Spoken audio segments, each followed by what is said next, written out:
I'm all for workplace banter. I'm keen on it. I think it builds relationships, and everything is built on relationships. In our industry, relationships are absolutely everything. The product that we're selling, which is an office fit out, they don't want our products like right now. They want it when they need it. It's really good to keep the relationship going with them so that when they do need it, you're top of their mind. Very rarely people put their failures on social media, and I get that. You know, why would you? People want to hear organic, natural stories as to what went wrong, how they fixed it, how it's going now. That's actually so true, because also like we're in a world now that's saturated with success stories. I could probably go and reach out to another 100 in the next 2 weeks and get another 10 on board. My dad tragically died in a car accident when I was 15, and it was such a...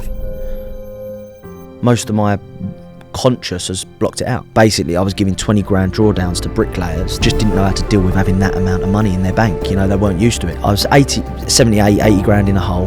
Yeah, it was a bad time. I was sat on the end of my bed, just crying my eyes out. Just done. Like... Luke, welcome to SQ.FT Stories, my friend. Absolute pleasure, thank you. Thanks for making the trip down, bud. By the way, is it Luke Blanshard, or how do you do the second name? Blanshard. Blanshard. Yeah. I was trying to think about that earlier. I was thinking, how do I pronounce that second name? Blanshard, yeah. Blanshard. Yeah. Cool, nice one, mate. Mate, loads of topics I want to dive into today. I'm super excited. But let's go back to the start. Let's tell us about Luke before he got into construction and his journey into construction. Yeah, so essentially it started 13, working with my dad, typical 80s born, 90s raised. Working with my dad weekends, school holidays, essentially knocking up muck, loading out bricks. Oh, tough one. Yeah, and Bricky's labourer. Yeah, it was essentially a bricky's labourer. Yeah, but I genuinely think my dad got me involved to teach me what's to come in the next few years, rather than actually being a help to him. I imagine my muck was too wet, too dry, and he could probably loaded the bricks and laid them quicker than me loading them out. So, that was what it was. But I think he was doing that to help my growth, rather than actually, earning money out of me. Yeah, no, it's true, because I've spoke with a couple of people who started off doing labouring for someone I spoke to as well was bricky labouring actually, and I did a bit of labouring when I was maybe like 15. Actually before that I did this job for my stepdad. He buys and sells cars. Harshest job. I used to have to so he used to have this yard where he'd buy and sell not Arctic lorries, but like lorries as such, and I'd have to jet wash underneath them because they're always full of mud, so I'd have to get in underneath in like a proper like hazmat suit and like jet wash underneath. Horrible. I mean, I did a bit of labouring, but the reason why I say that is because the people that I spoke to as well, the amount of hard work it's instilled at them from young. Like if you're labouring like you were, Bricky's labouring at 13, 14, it's the toughest job without doubt. And I mean Bricky's labouring as well is literally the toughest, I think. Yeah, when I see it on site now, I'm like, of course I'm nowhere near to the level of what they're loading out, like the hod that they carry and stuff like that. I just look and I think I take my hat off to them, because it's hard work, man. What an incredible foundation for hard work though, like labouring on site. It really is. It was. Yeah, I think it's probably set some good foundations, to be fair. It did and it didn't. There was some really good foundations for hard work, but also it made me comfortable, because my dad was bricklayer, was pretty successful, and he only worked for someone, but he was always in work essentially, and I had this comfort that I don't need to try at school, because I know I'm going to be able to, as soon as I turn 15, 16, when I'm leaving school, I've got an apprenticeship doing bricklaying. And as well, naive teenager, I was playing for Arsenal youth at the same time. Okay. So I had these two options. Plan A, be a professional footballer playing for Arsenal. Now I look at it and I think, dream on, dreamer. But what were you 15 playing for them, did you say? Yeah. Well, no, I wasn't. I was 13 and 14. So then, and I was also working for my dad as well through school holidays and things. So, but I was 14. No, I was 14. As I turned 15 in the August, in the September, I got released from Arsenal Youth Academy. Yeah. So, of course, for them two years, year 9, year 10, I'd done nothing at school. Literally didn't go. I literally went in for PE, because the PE teacher was football mad, so we just used to play football all the time. I used to go at lunch to see my mates and chase girls, and that was literally it. And living the life of professional footballer. But, I was trying to find the wag at 13, but all jokes aside, but I literally turned 15, got released from Arsenal, and then went through from, say, that September when I got released, to the December thinking, that's fine, I'll just go and work with my dad. I've got a year of sort of winging it at school, enjoy it, and then I'll go and work with my dad. And then the January, my dad tragically died in a car accident when I was 15, and then I was kind of 15 years of age, done nothing at school, and like, wow, where do I go now? Like, I'll be honest, my family's kind of general sort of working class family wasn't anything like I was going to walk into anything like an easy job, or there was nothing there for me to go from there after. And I was like, okay, well, I need to reevaluate now, because it was, things changed pretty dramatically. It's amazing what can happen in 6 months, and that's a massive life change and life shock as well. Like, how did you manage to deal with that at the time? Because I'll be honest, I think it's really tough to say, to be honest, Callum, because I think where I was young and it was such a shock that I think most of my conscious has blocked it out. Yeah. Because I really struggled to even... I still remember my dad. I've got some great memories of my dad growing up, but there's a lot as well where I sit there and I think, I can't really remember. It's really tough to remember, because I honestly think, I'm keen on psychology and stuff like that as well. So, and I'm sure we'll dive into that. But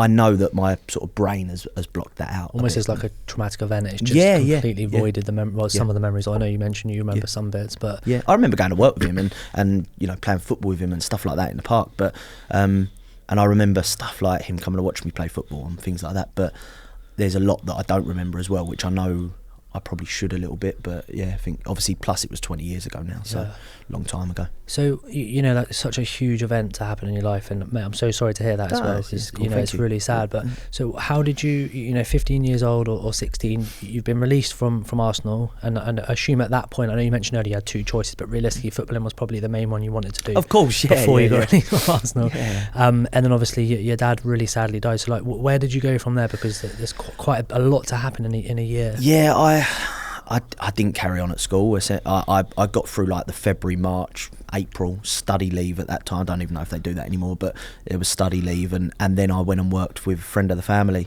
labouring.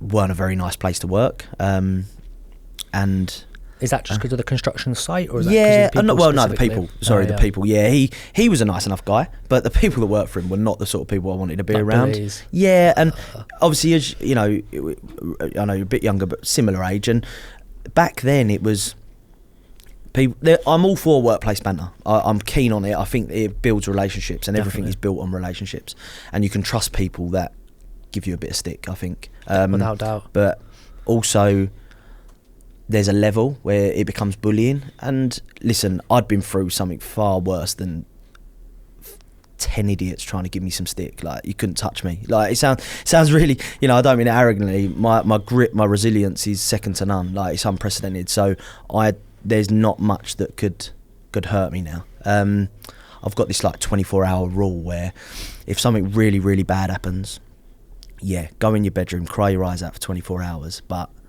the next day you're back at it. Interesting. So, the sun's going to come up tomorrow, man. Yeah. Like, do you know what I mean? What are you going to do? Yeah. Sit about, feel sorry for yourself? Like, it's just who I am. Everyone's different. People grieve differently. People deal with things differently. But it's just who I am and the way I deal with things. And it probably stems from my dad, I think. Yeah. Probably going through that trauma at that youngish age.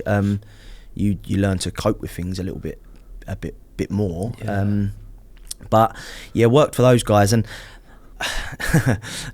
sound like I'm gloating, but you got to get up early to get in front of me. Do you know what I mean? I'm pretty sharp character, and they were doing things like so they were constantly. No one at 15, 16 wants to be T-boy. You want to go in and you want to be site supervisor. Yeah. You do, don't you? You're never going to be it, but you do what you want to be it. Yeah.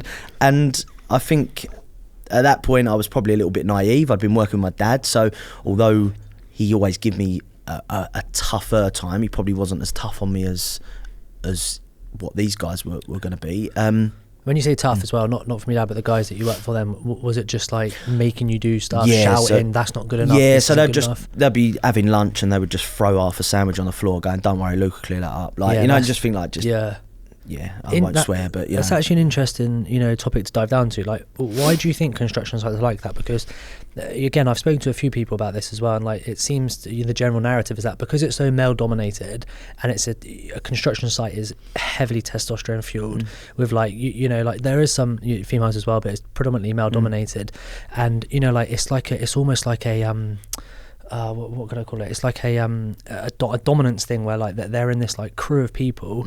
It's like a tribe. Sorry, it's like a tribe on site, and there's a tribe on site, and there's people trying to climb to the top of the tribe. And then like if you're at the bottom, you really get treated like you're at the bottom. There's a lack of empathy. There's lack of sympathy for people who are, and I say at the bottom, and I mean bottom of the ladder on a building site, which is a labourer as such. So I'm just interested to hear your thoughts on why you think it's like that. I think majority of people that are loud and take banter too far have got their own insecurities and they've got their own problems that are far beyond anything that you can even comprehend.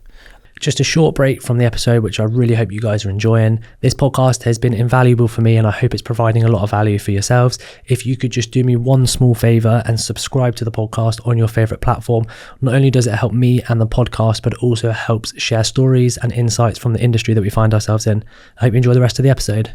And that's not saying that they've been through some traumatic event last week. I just mean as in a person. I think everything is learnt behaviours as well, most things. So they could have got treated like that by their dad. Their dad could have been some, like a 70s,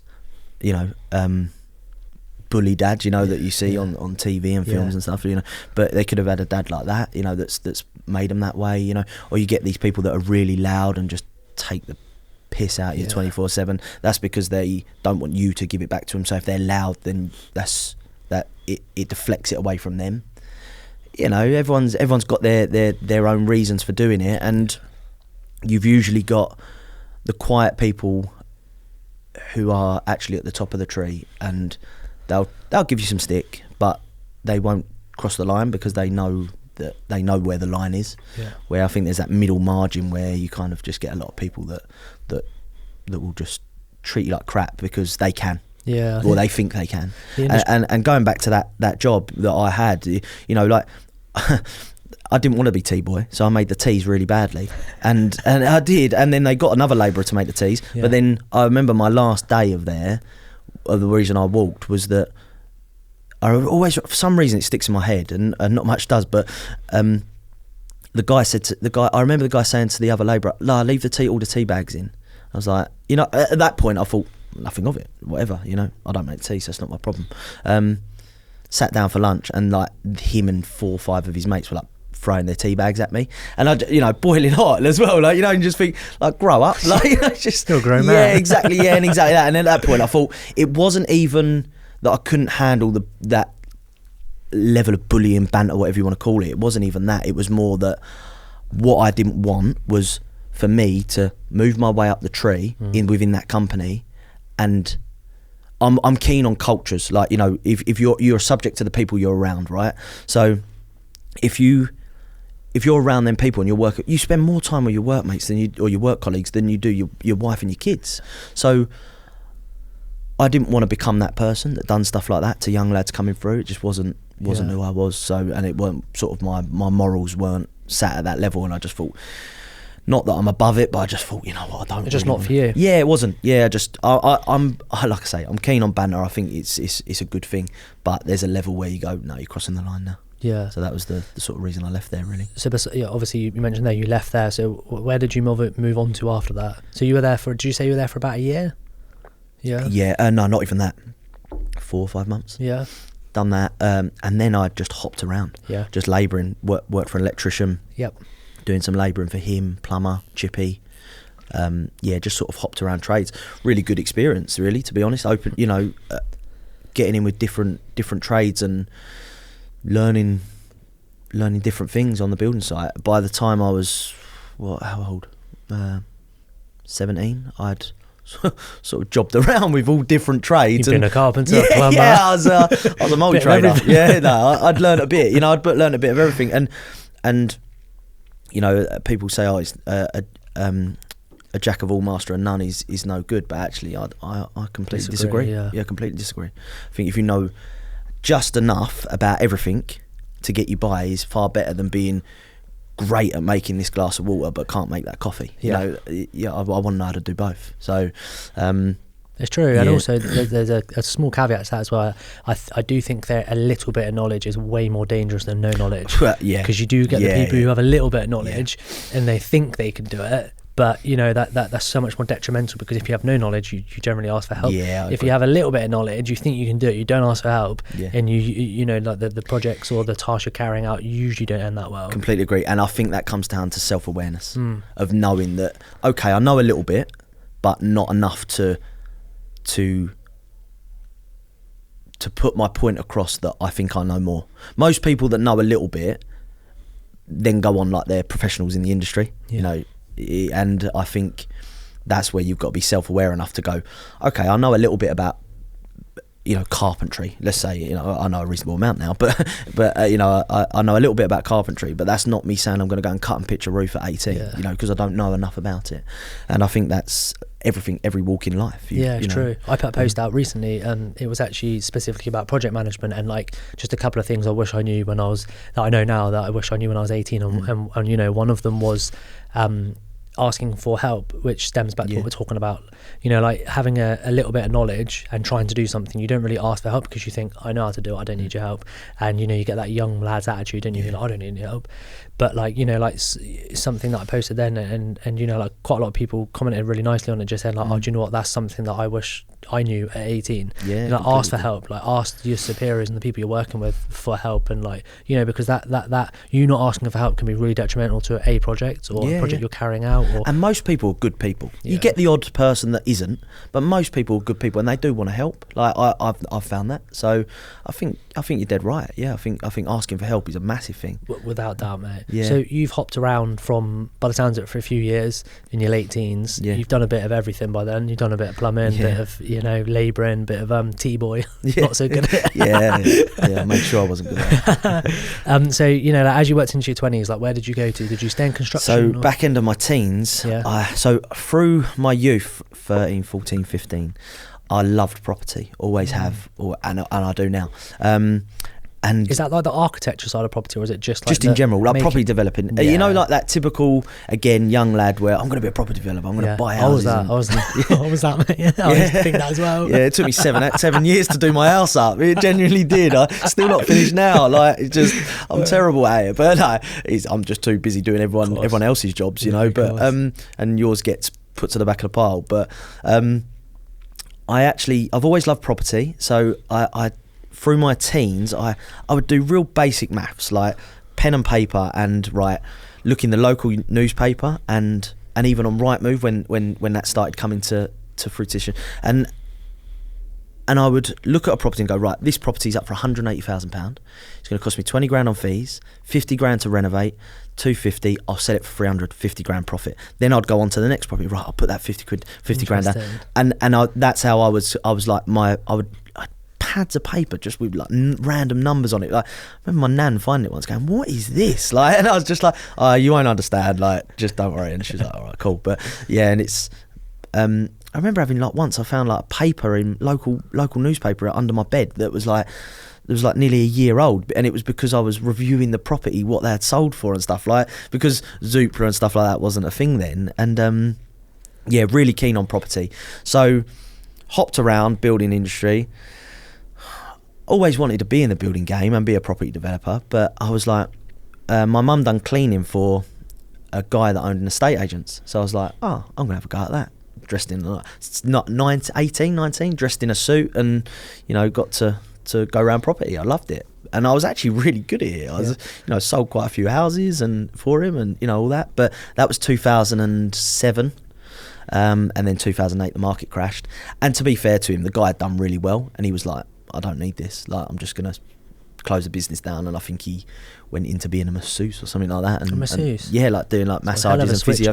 I know, it's but yeah, I've done that for a bit, and then out the back of that I went and worked for a guy called Kev Colston, local guy, roofer. That's where I learned roofing, flat roofing, liquid rubbers and pitch roofing. But Kev taught me more about selling than I ever learned in the estate agents. Wow. And sounds harsh, he was a mediocre roofer. You know, he wasn't terrible, wasn't the best, like, you know, and he'd probably admit that as well. But one thing, the reason his business done so well is because he could sell, like, he could sell ice to an S guy, honestly. Like, he taught me more than he probably even ever realised, like, from selling and, like, you know, from that sort of platform. He could talk to anyone, build relationships with anyone. And do you think it's interesting you mentioned that. Do you think the relationship side of it is one of the main things you learn often? Because as well, I was going to say whilst you were saying that, is it's very strange because, you know, as if you are a construction company owner, if you like run a carpentry business or a roofing business or an electrical business, for some reason the company owner who's, you know, like reaching out for the work, they're not really seen as salesmen. In construction. You're never really seen as a salesman. Agreed. You don't really learn sales techniques or anything like that, or networking techniques. For some reason, it's just our industry. yeah, It's not seen as a sales industry. I don't know why. and there's a lot of sales that go on. Loads of sales that go on. So yeah, interesting to hear that you learnt sales from a roofer, which is, you know, not from a sales coach. I think, you know, can you call it sales? I think, of course you can. I think I learned how to build relationships with people from him better than anywhere else along the line. Yeah. I think in our game especially, you know, niched into what we do in terms of office fit, I think relationships are everything. I know relationships are everything in general life, not just our industry, but also in other sectors and industries. But, you know, in our industry, relationships are absolutely everything. Because I think about it, like, again, niche down to what we do in terms of office fit out and design and build. It's more like the product that we're selling. I mentioned this on another podcast as well. The product that we're selling, which is an office fit out, you know, if we're going to an end user and a business owner who needs their office fit out, they don't want our products like right now. They want it when they need it. You know, when they're expanding, when they're moving office space. You know, sometimes you can tell if their lease is coming up or whatnot. So, like, you know, I think it's really good to keep the relationship going with them, so that when they do need it, you're top of their mind. Rather than trying to sell them, it's more like maintain the relationship and nurture it, and then as soon as it comes to fruition, the project or the build or whatever it is, they think of you straight away. It's no different than like posting on LinkedIn, right? Because if you just post, and I post nowhere near enough, like, I know you I post don't. a bit, didn't you? I see a few bits. Yeah, now and then, you know, not nowhere near enough. I know that.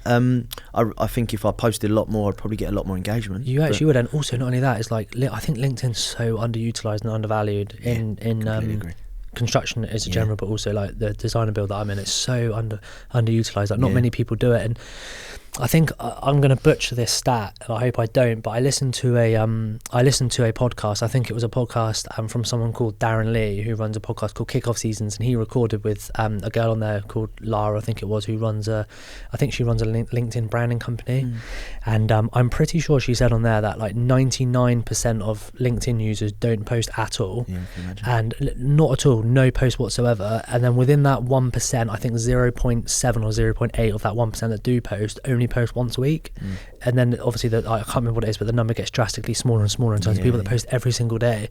So, you know, like posting every single day, you can stand out like a sore thumb. That's exactly it. And as well, I've had it in the past where I've posted that we're doing this flat roof, pitched roof, you know, whatever it is, or we're finishing this one and it's all gone well and everything's great. Like, everyone puts on, you know, very rarely people put their failures on social media, and I get that. You know, why would you? You know, and even though everyone's human, everyone makes failures, and that's actually where every lesson is learned. Yeah.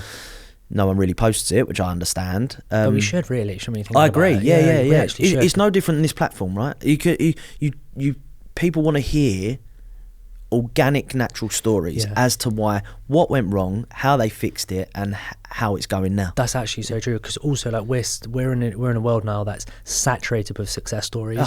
Like I did. I sit back. Sorry to interrupt. I sit back and watch some of these LinkedIn posts and on social media. As in, you know, I'm only on Instagram other than that. But I see some things that people upload, and I think, I'm doing all right, and I can't afford that. Like, you know, it's true. Like, I sit back and I think, and not that I really care what other people are doing, but I sit there and I think, you know, it's just crazy. But people only put on the good stuff. Yeah. And most people are pretty miserable behind the scenes on that. It's actually true. And not only that, it's like, I think like we also live in a world now where not really there's a space for it, of course, a space for success stories and like learning from people who have succeeded, but more people want to see the failures, because like realistically everyone does fail. Smooth sea don't make a good sailor. That's what I mean. You're actually right. And so like I said, it's so saturated with these success stories and like look how well I'm doing. It's very easy to look good.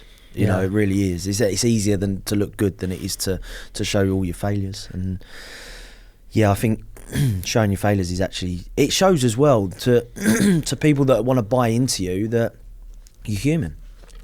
You're just a normal human being. Yeah, like there's nothing wrong with being a normal human being. Like, we all make mistakes. I always say to some of my lads, they come to me, I'm like, oh, I've messed this up, Luke. Oh, I'm really sorry. I'm like, chill. I'm the king of mistakes. Yeah. It's about how you put them right. True. You know, you can. It's more. I've got one guy today. He needed an hour off, 11 till 12, right? And we've got a local project 5 minutes up the road from him. I said, and he's not done lead flashing before. I said, there's a roll of lead. There's all the materials you need, and even when I bought lead dresser for him, blah blah blah, because the other boys need it on site. I said, it's all there. Go up there. Just have a go. I don't care if you send me a photo and I look at it and I think that is shocking, rip that out, or I look at it and I think you're now our new lead man. You know, I just want him to have a go, and it's finding the time to let people fail. It's really hard as a business owner to go and fail, but actually him having a go at that and spending the morning getting it wrong, going away for an hour and then going back the afternoon and going, that's where I went wrong, this is how I'm going to try and have another go and put it right. That's great, you know, like but I completely appreciate having the time to do that. I get it. I get it left, right and centre. I need this job done by now. Yeah. You know, you're under so much pressure as a business owner to achieve program dates and then if there's LADs on the contract, etc., to then be giving people the time to fail. But failure is much more important than any success, I think, for learning. Yeah, I really do. Every single business owner that I've had on this podcast, SQ.FT Stories, you know, they've gone into depth about, you know, humongous failures, like, you know, like companies dissolving, like losing hundreds of thousands of pounds because of stuff that they admittedly did wrong themselves. Yeah. And it's funny, like I know we touched on it earlier before we started recording, but you know, like on a global scale as such, like you've got the big CEOs, and we spoke earlier that they're just normal people as well. So like you mentioned, they sit at barbecues with their families. They're normal people. So at the end of the day, normal people do fail. Within exactly, business and you know, like within construction, like normal people do fail in projects, and like you do stuff wrong. And but just to touch on what you said there, it must be difficult, you know, if you let one of your guys try something that, you know, they might not be so good at financially. Sometimes it can mess you, but also it's almost like, is that penny pinching, because they might mess up that job, and you know, it might cost you a few quid to put it right or whatever you need to do, but because you've let them give it a go and you've let them learn, they then become, as you put it, your lead guy who does all your lead flashings, and then as you go on, you can, you know, financially benefit from him being your lead guy or doing your lead flashings. Yeah, it's really difficult to let people learn but also deliver. Yeah, it really is. And I think it's just a case of letting it run its course. You know, I don't think there's any statistics or clever maths behind it. I think it's just a case of who wants to learn will learn, and who doesn't won't, and let them work it out. You know, of course, everything is about who you've got around you. So that goes from the people you work for you and the people that you work for. So as we was talking about earlier, I am so strict on who our company does work for. Yeah. And through previous failures and lessons that I've learned, that now, we work for 6 main contractors. I'm pretty confident I could probably go and reach out to another 100 in the next 2 weeks and get another 10 on board. Maybe not you know, or at least tenders, and start trying to, but then you're tendering for, there you go, there's £1 million worth of work to tender for. I've got no clue who this company is, you know, what they stand for, what their values are. Do they pay? Yeah, do they pay? And if they do, how much? Because exactly that. Are they going to pay all the money? Yeah, exactly that. £1 million job that you don't get paid for is worth nothing. You know, why put yourself through the stress? So. It's true. It's actually true. Like, you know, I've engaged in quite a lot of LinkedIn conversation about payment and payment structures and how people should pay. And you know, like I put a post out about, in a dream world, if you're working as a subcontractor for a main contractor, like a deposit incredible. Like what an incredible way that would be to build trust with subbies as well. If your main contractor, by offering a deposit, I know for a fact that they've got to negotiate the deposit with their client, and I get there's that knock-on effect. But there's different ways you can structure it, but payment terms are just a nightmare. Yeah, but I again, obviously we'll come to this, I'm sure, but I've worked as client as well, not main contractor but actual client, for large scale projects, and their view was, don't employ a contractor that can't fund the project. And that's not saying cash flow isn't important, and that's not saying that you shouldn't look after your subcontractors or your main contractor, whoever it is, or the contractor that's doing the work. You should still have a collaborative relationship with them so that they don't foul. You shouldn't want them to foul, where a lot of people will actually hope that you foul, because then their numbers are up at the end of the year, the end of the quarter. But I think there's also a duty of care from main contractors to make sure they're not taking on a one-man band guy who's used to turning over 200 grand a year and going to dangle a carrot that there's 2 million quid's worth of work. Because let's be honest, other than probably an older experienced person, man or woman, they're going to look at it from a pragmatic point of view and go, that's above me. I'm getting out of my zone there. There's zones, right? There's levels to it. There's 0 to 300k, where you're usually a one-man band, or you might have 1 or 2 people working for you. Maybe another plumber or an apprentice, or whatever it is. There's that. Then there's the 300 grand to 3 million.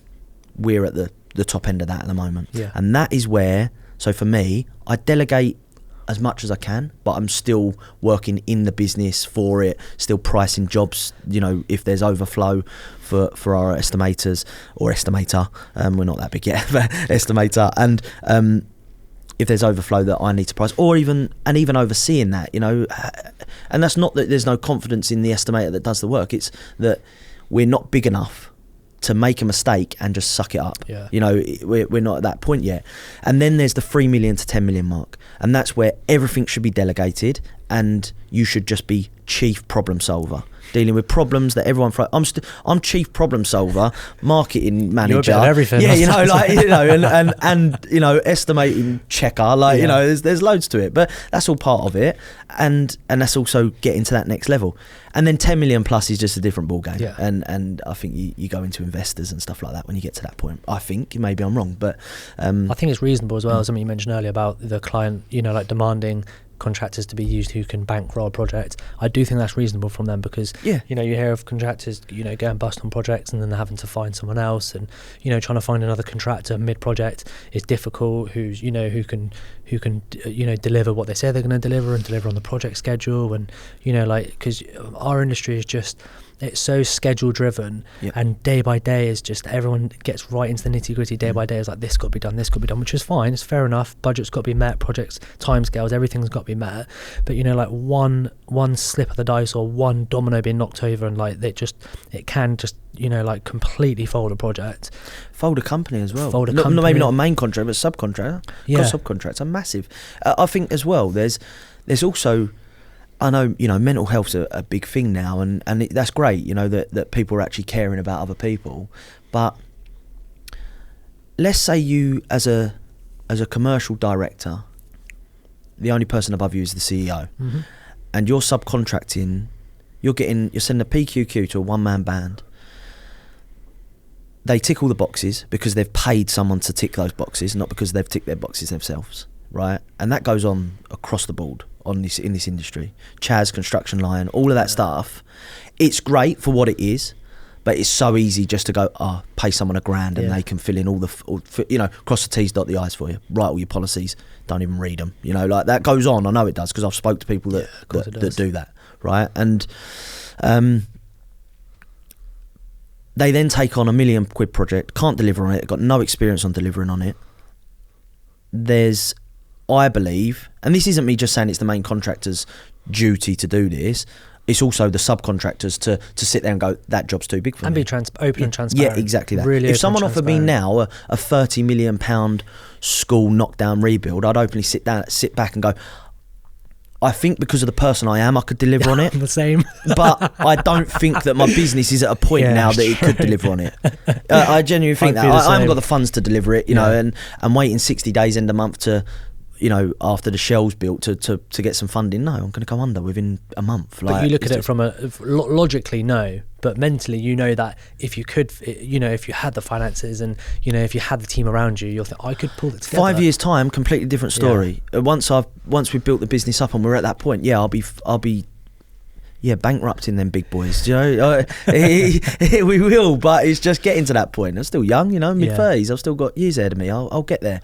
But I think there's a duty of care for main contractors to check up on the subcontractors they're using, not just, oh, there's a PQQ, fill that in, and then great, you're on and we'll give you £1 million worth of work because you're 100 grand cheaper than the next guy. Well, the reason they're 100 grand cheaper because they've got no experience in estimating that work. And also the subcontractor needs to be self-aware enough to go, that's too big for me at this point.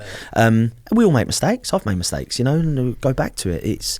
That's the key of getting anywhere. But I do agree with you though. Like there should be a little bit of, you know, self-awareness from both sides. And you know, there's a lot of talk in the industry where all the onus is put on the main contractors, like the main contractors of this and the main contractors of that. But also, you know, like the subcontractors need to be self-aware and they need to be, you know, like making decisions pragmatically. Is this the best thing for their company rather than looking at the carrot and thinking. I think most people want to grow their business across the board.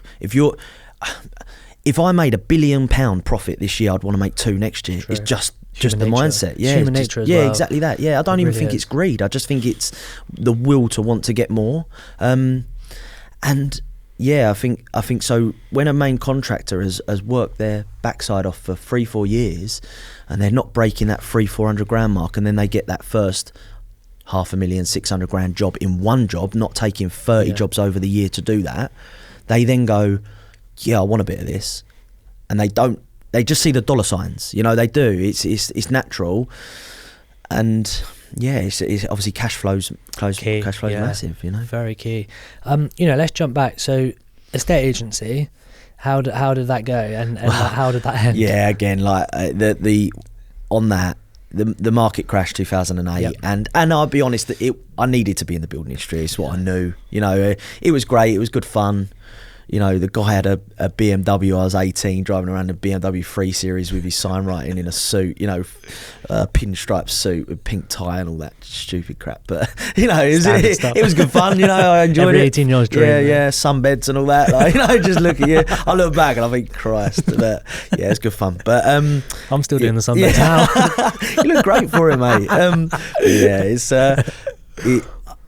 There's a lot, you know, that's a harsh industry as well. You know, it's a lot like the construction industry. But as well, one thing it did teach me is people aren't going to part with money unless they want to. No one's going to buy a 200 grand house. You can think you're great at sales and you're good at closing people and all that stuff, but I know me. If someone might introduce me to a property, and I'll go, yeah, that's really good, but it doesn't tick all the boxes. So, you know, I don't want a bedroom on the ground floor because I've got kids. You know, I don't want my kids on the ground floor as an example. So I'm not going to buy that house. Yeah. Doesn't matter how great you try and tell me it is.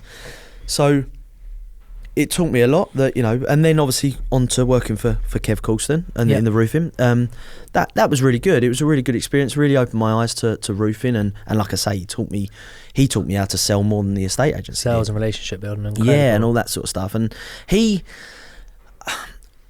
actually stood up for him a few times because he had been roofing since day one, a lot like myself. You know, I've been in the game for a long time, and I think he started his own business when he was like 25, roofing, and been pitched roofing, flat roofing, doing all that sort of stuff, like even like the old slate roofing in the sense of like before liquid rubbers and you know, doing torch on felt and all that sort of stuff. So he knew a lot. He was subcontracting off of quite a big firm, and they went bust on him. And we were working on a Galliard Homes and O'Shea's, doing all the big tower blocks in London under this other company's umbrella. And they basically said to Kev, they all really like Kev, and they said to him, look, you know the project, take it on. I believe this is what happened. Obviously, I was a young lad, so if there are any facts that are incorrect, then I might be wrong, but I think I'm right here. And a lot of people were like, he was lucky. It was an overnight success. The reason he went from that 200-300 grand to that 2-3 million within a year, which most people don't do, it usually takes a few years to get there, was because he was so good at building a relationship. He built such a good relationship with surveyors, site managers, that were working on that site, that they went, let's give it to Kev. Yeah. But he wasn't an overnight success. He had probably worked his backside off from 25 to, I think he was about 50 at the time when that first dropped. So maybe 25 years. Behind the scenes. Yeah, of probably doing 10-hour days on site, then doing 4-hour nights at least, pricing jobs. Yep. That's not an overnight success. That's the hard graft that comes with getting yourself in the right place at the right time. You can be in the right place at the right time through luck, or you can do it through hard work. And I think his route was through hard work. So it sounds like you learned quite a lot from. I'd say I was probably the son that Kev never had in a way. And what really, really upsets me is that we, I wouldn't say, probably did end on bad terms in the grand scheme of it. Not terrible, not to the point where he wanted to rip my head off, I don't think, but I suppose the backstory is, I won't dive too much into it because I don't want to bore people, but he bought a van and I was driving it. But by the time, that was at the early days when it was me, him and one other, like the other roofer. By the time we had got to a point where, and the backstory is that I said, I'd be interested in buying the van off you. By the time it got to the point where I was going to buy it, there'd been 5-6 different people driving it. Yeah. Not looked after it. Mileage was through the roof. And he then basically said to me, do you still want to buy this van? I was like, not really. He's not really, not too interested. But I was young, probably a bit cowardly. Now I'm one of those people where if there's an issue, I'll be honest, I'll front it, and short term I might be the bad person, but long term I'll be, there's a level of respect there, right? If someone's honest. But as that conversation went on, my cousin had offered me a job working for Southern Water, local water company. Yep. Nothing glamorous. It was unblocking sewage pumps. It was tough on that. Yeah. Well, it was my immune system was high, but other than that, that's all I got out of it. Really, no, it was pretty good. But I'll come to that. But he had offered me that job, and I had like an 8-week window to let Kev know. The Southern Water job was the same basic pay as what I was earning with Kev, but there was so much overtime, so much call out. I was earning at that point like £1,500 a month basic, but then you would over double that with like all the overtime working for Southern Water. Yep. So I knew Kev couldn't offer me that package, and I was getting to my 20s and I was like starting to think of, I want to start getting into property developing, and I need a bit more money. And there was a little heated discussion between me and Kev about this van. And as a early 20-year-old coward, I said, no, I'm done. I'm not being spoken to like that. That was my out. That was my way out.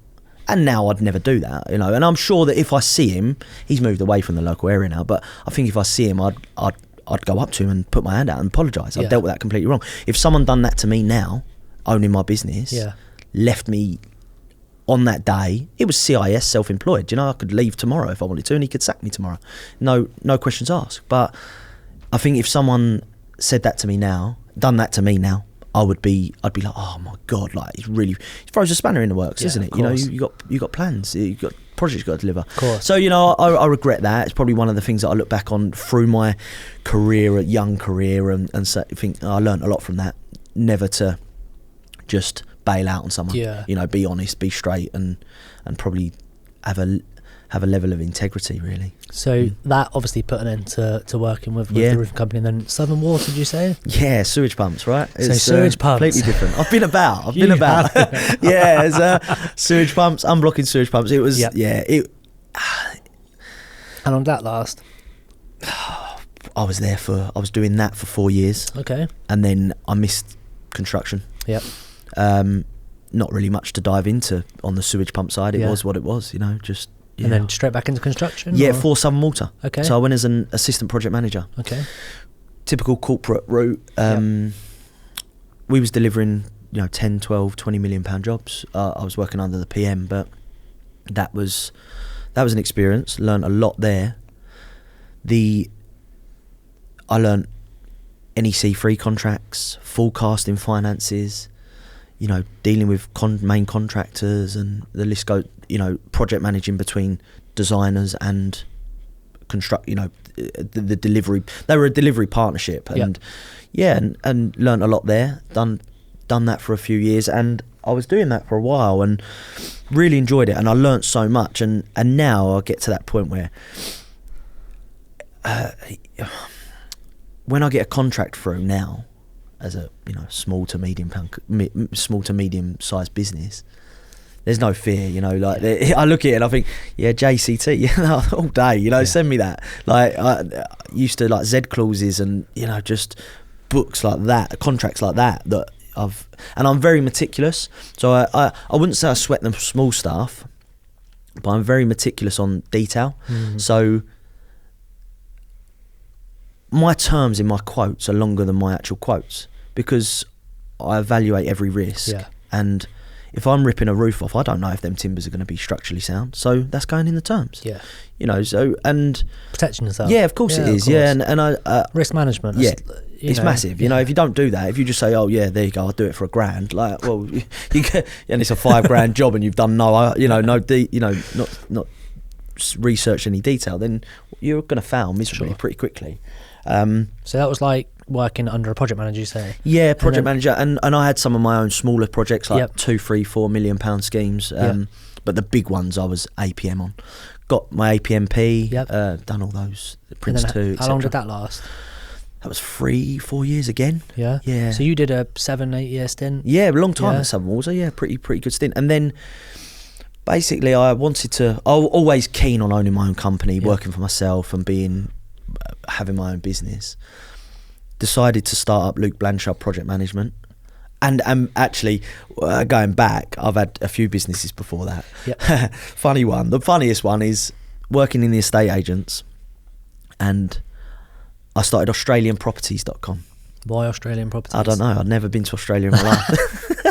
It was just a young, stupid decision. I had a $2,000 credit card, got some professional to try and make me a website, and it just failed miserably. The model there was I had friends that were trying to go out to Australia to do backpacking. Right. So I wanted to build this website that these guys could go to, and homeowners in Australia could put like bedroom to rent on there. I see. You know, it was kind of like a that. It was a terrible idea, but then again, you know, you learn from these things. Live and you learn. Yeah, exactly that. And so Luke Blanshard Projects. Yeah, so going back to that, Luke Blanshard Project Management. It was extensions, loft conversions for people, you know, local area, and I'll take it from concept to completion. Yeah, that was going. Actually, we really took off. You know, it done really well locally. Got to leave Southern Water through it because we was doing so well out of it.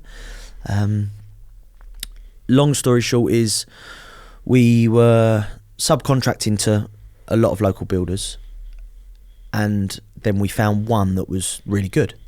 Young guy, similar age to me, really keen, done a great job, but it's the typical case of, and I think this goes on across the board, you'll get a really, really good builder who's great at their craft. They'll get so good at it that they win loads of work, and then they have to come off the tools. Yeah. And then the people that are then doing the work aren't as good as him. So then the workmanship just isn't good enough. And as well, pretty similar to me. And what was crazy was on that business model was that I was subcontracting to these construction companies, and they were running the money. It would say it was $100,000 job, would do milestone payments. Okay, deposit 5-10 grand, and then once you get out the ground, it's another 10 grand, etc., etc. We done it that way, but they were still managing the money. But rightly so, they were the contractor doing the work. They want to run their own money. But I'm such a numbers man, spreadsheet man. I should have been doing that. We ended up morphing into like a design and build company. I realised that actually freelancing the design out and putting our logo on the drawings was better for business. Of course. Because people want a one-stop shop, Of course at they the do. end of the day. Yeah, 100%. If you can offer everything, people want to go to somebody they can trust, but who can deliver the whole package, rather than, you know, going to one person, going to another person, and having to piece it together themselves. They just want one-stop shop. Can you just do this, and this? Take care of everything. I know there's a premium going to be paid for it, but I'm happy to do it as long as you trust and you can deliver. Crack on. And that isn't just in domestic. That's in commercial as well. We do work where we've got in with companies just doing their glazing, and then by the end of the year we're doing their whole fit outs. It's of course, you know, I think that's human nature, makes life easy, and I think that's a big thing of being a subcontractor. If you can make your main contractor's life easy, you'll be in work forever. Just increase your value, and as well, not causing them any stress. Okay, there's VOs on every project, pretty much. It's natural that some things are unforeseen and they arise, but likewise, if it's there's a little bit of batten that needs to go into carrier fascia, just do it, man. Like, why are you going back for a VO for 20 quid? Like, people that do that, that drives me loopy. Like, I think that's a relationship ruiner for me. I mean, I've not fallen out with, but I've, you know, stopped using certain people, obviously I won't mention, but because, you know, like, there's been a situation, and I'll tell you one situation it was, to be fair. We were doing we were fitting someone's space out, and we had to chase, the plumber had to chase a chase in the wall for his pipes to go in, for the kitchen units. And you know, he didn't have a chaser or anything to do it with, and so I ran the electrician. I was like, "Have you got I know he had a chaser that he used for chasing down his cables." And I said, "Have you got that chaser machine?" He goes, "No, but I'm on my way to the job. I'll stop in at mine and grab it, and then I'll bring it and he can use it." Great, no worries at all. Sent me a variation order of his time to drive to his house, get the chaser and bring it. I was like, really? Over like, I think it was like 50 quid or 60 quid. I was like, I'll pay you it, because obviously it was your time and that, but don't talk to me again. I'll pay your literally, bill and then crack on. But like, come on, mate. Like, really? There's a level of like, just give or take. Isn't there? I think it's massive. And the only time that sometimes I'm a little bit, I would never VO for a 20 quid off cut a batten, you know, for someone to put it in for 5 minutes. Like, that's just not who I am. I'll be honest, I haven't got the time to deal with stuff like that. But I think when you get squeezed so hard front end and then that comes back to pick your main contractors right.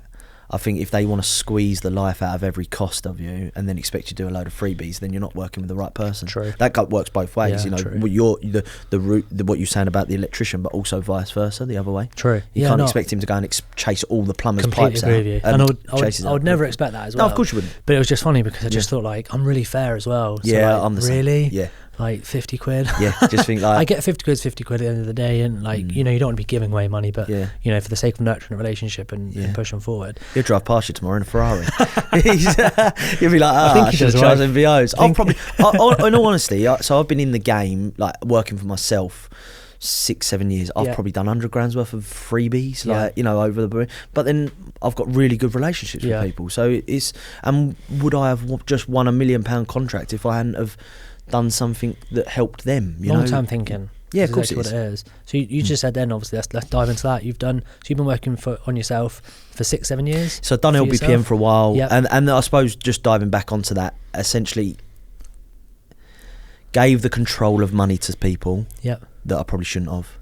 They spent it in the wrong direction. And when you say that, is that project managers? No, contractors. Contractors, so right. Again, going back to it, that I'm a numbers man, keen on forecasting, projections and stuff like that.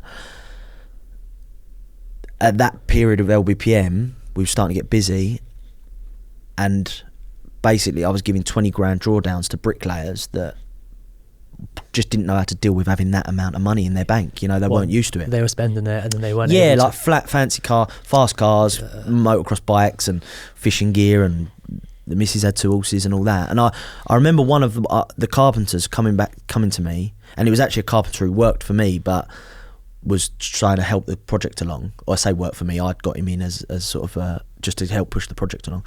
And I remember him saying to me, "Luke, if anyone should have that, it should be you, not him. Like, what's going on there?" And I was like, "Oh, you know what? Like, I don't, you know, as long as he's delivering, I don't really care. I'm not really, you know, it doesn't really bother me. You know, everyone's got their interests. Mine isn't, you know, fast cars or Fast and Furious. You know, so but of course that'd ring alarm bells, knowing what I know. But then it didn't.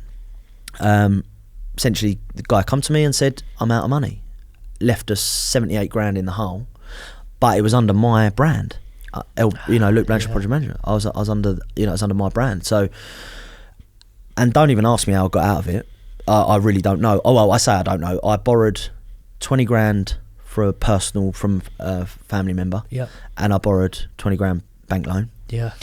Just to get yourself out of that project. And that was, I had 7 projects open. Oh. The back of people's houses up on acros, roofs ripped off. Yeah.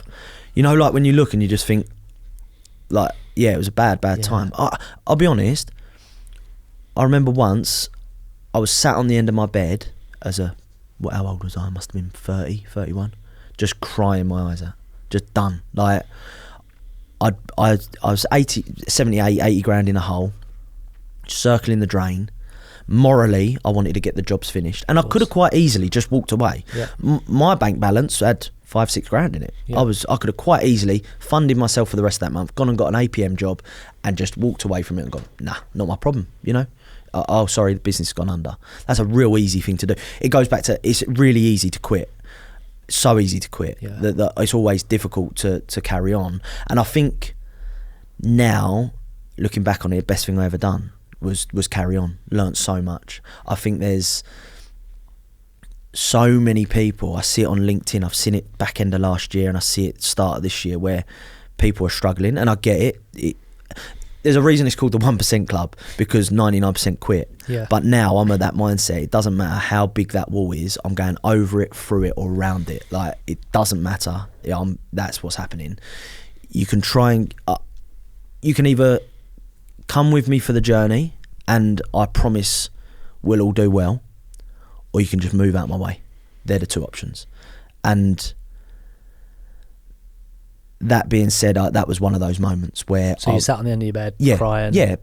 I remember my wife saying to me, like, what is... like, she knew the situation, but she was like, this isn't you, Luke. Like, your grit and resilience is so high. Like, what's going on? And I was like, I'm just done. I've just got nothing left in me. And I again, don't ask how, I got them jobs over the line, and I'll be honest, they weren't our finest work, by any stretch. It was a case of just trying to get them over the line, and people didn't care that you'd been knocked for 80 grand. They cared about their job being done, that's true. Which I understand. I get that. They've invested they've released equity from their property. Their life savings have gone into that project. They don't want some dimwit telling them that, oh yeah, sorry, I'm going under, but thanks for the 40 grand that you give me, but you've only had 10 grand's worth of work done. Like, they don't care, do they? Yeah, no, of course. Like, they don't. True. Which I understand. I get it. Yeah. Having been through it, I would care now. I'd care about my project probably a little bit more, but also would care about them. That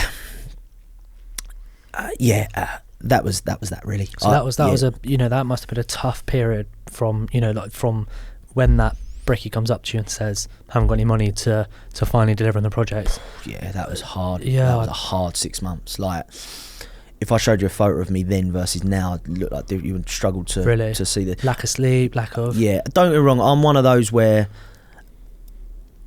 I work silly hours. I'm pretty confident that probably I'll get to 50 and it's going to catch up with me bad. Like early onset dementia or something crazy like that. I really do. I've come to terms with that now, with the level of work rate that I put in and the amount of time that I put into work. I know that it's going to come back and bite me on the bum. That period between brickie, got no money, I'm really sorry, mate, to finishing all the projects, delivering all those projects. It says a lot about you, by the way, to actually deliver those projects, because a lot of people would have just walked off site, been like, look, I'm really sorry, I can't do it, I've run out of money, I'm really sorry, you're gonna have to go find another builder, X, Y and Z. But you must have not only learned so much, but like the amount of resilience that built in you. And I can already tell you're a resilient person, by the way, just from sitting down for the last hour or so chatting to you. But like that period there is a tough one, because a lot of people would have just gone, I quit, I don't want to do it anymore, I'm really sorry, see you later. That would have been the easy way, and probably the sane way. I just couldn't do it morally. I couldn't do it to people. It just wasn't who I was. So once you've handed over those projects after that 6 months, was it 6 months that happened? Yeah, about 6 months. So it happened at the end of, I can't remember, 2018, 2019. I can't remember now, but one of those years. And then was that when it's Mount Contracts, right? Yeah, so we done that. It was 2019 that it happened, end of 2019, and the reason I know that is because we got out the back of it, and I thought, yeah, lovely. There was still this dark cloud over that business. It was just a horrible place to be. But COVID hit straight after, and again, I wasn't willing to let COVID drag me down. You know, it was just a case of just pushing through, but there was a dark cloud over the business that I just couldn't budge. And then I got offered a job with a friend of the family. A good friend, sorry. He had a estimating project management job going, and I took it. And yeah, and I wasn't ready to give up. My gut feeling was telling me that I shouldn't give up, but I think there's a lot to be said for your subconscious. I think that that's usually your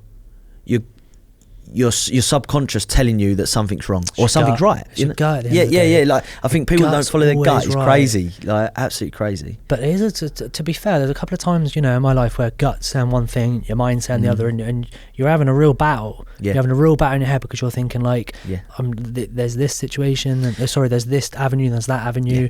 I know that I at the end of the day, we all know the right thing to do when it comes to it. Yeah.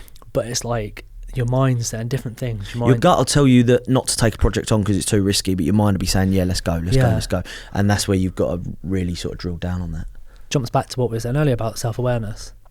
You know, like as a contractor and as a company who's in the construction space, being self-aware of should you follow your mind or should you follow your gut? Because like at the end of the day, the gut is always right. Yeah, so, I agree. You know, you jumped into a different job role. Yeah, so that was estimating for a roofing company, and as well on the side of that, another friend of mine come to me with 4 new builds to build. I looked at it that I had a new baby, 6-8 months old. Yeah, this guy's offered me a relatively good package, and I can also build these new builds. I was finally at a point of peace in my life. Like I thought, I'd come away from Luke Blanshard project management. I closed that company down because it was just, I couldn't budge the essentially bad reputation they had. It had lost its mojo, you know, and that was that. I worked for the guy for 3-4 months, and just I remember going back to the Kev Coulson situation. I knew how to deal with this situation now. So I just went to him. I said, look, I'm really struggling. I'm not cut out to work for someone else. And the sort of straw that broke the camel's back on that was, I remember putting my son to bed one night. He was asleep in his cot, and I remember looking over him and thinking, one day you're going to come to me and be on the brink of failure, and I'm going to preach to you that keep going, keep pushing on, keep trying. But then I haven't put that into practice when I was younger. And if he learns that, well, then is he going to become a quitter? Probably. Everything's learnt behaviour from your youth. I didn't want my kids to be quitters, you know. So that was one of the things. He sort of essentially pulled me back into going for it. And then Mount Contracts happened, and we haven't looked back. We went into the commercial sector, working for multiple companies as a subcontractor, roofing, glazing, fit out, and we're doing pretty well. You know, you've grown rapidly by the sounds of it. Yeah, so say that was 2022, obviously 2025 now, so 2-3 years, and we're at a point now where we're probably going to hit 2.5-3 million this year, and look, turnover for vanity, profit for sanity. You know, sure. Everyone knows that, but yeah, we're working on a pretty good margin and growing to a level where I think is sustainable. We're not trying to take on anything that's too big for us, you know, but we're still trying to push on. I think you got to circle the drain, not like I did with Luke Blanshard project management, but you got to circle the drain a little bit every so often, because otherwise you're not pushing hard enough. I think that's not to a point where you're going to put your projects in jeopardy, but to a point where you're worried. I reckon I already know the answer to this question, but where do you want Mount Projects to get to? Like, say for instance you could like look at yourself in 5 years time or 10 years time, like where do you see Mount Projects? I don't care for retiring. It's just not who I am. I don't think I'll ever retire, but I like the thought of Mount Contracts in 5 years time being at about a £10 million turnover, me working on the business, not for it. Not delegating in a lazy way, but in a way that we're working productively. There's people doing the jobs that need to be done within that business. Systems in place that allow that to run smoothly. Also, alongside that, 5, maybe 10 more, like 10 years, but having about 20 properties, and essentially being the leader of this empire. pack. Yeah, sure. I think that's sort of where I like the thought of the business going. There's a level of stress that comes to that. There really is, and I think trying to get to that point it's not easy. A prime example is, as you know, I'm blind in my right eye through stress. I actually didn't know that. Oh, I thought you knew that. Sorry, mate. I thought I did. Yeah. Yeah, you actually 97% blind in my really? right eye. You're and blocked there. And that's through stress. Yeah. So I got Wow. shingles on the right side of my face. Yeah. Went into my eye and lost vision in my right eye. Wow. And that was actually during Mount Contracts days, and that was probably the less stressful time. But I think it was just a build up. Mount Contracts early days, there was a not cash flow issue to a point that was really, really bad, but it was, it wasn't, it was growing and young. Yeah, and that led into that. Quite a crazy thing, really. Mate, I've got no doubt, by the way, that you're going to build that empire. Sounds like you've got like some proper resilience, you've got grit, and got some balls to just keep going and going. Especially when, like, this, by the sounds of you, mate, you had a lot of a lot of life situations and a lot of things that have happened where you've had to like proper dig it out and get through it. So I've got no doubt you're gonna do what you want to do. What about like personally? Like, where do you want to get to, like, personally? Because I know you've got your property you want to get to and the business and that, but what about personally? Yeah, I think I like the thought of I want to be a good dad. Yeah. That's massive for me. I'm learning that as well now. Like, obviously, I've got a newborn, 6 weeks old. It's crazy the difference that it makes to just like life and what like what you want to achieve in your life. It completely gives you a different outlook. It really, really does. Yeah. So yeah, I agree with you. Like the dad side of things, like you really want to be the best you possibly can. I like the thought of being 80 years of age and my kids saying, yeah, he was a good dad.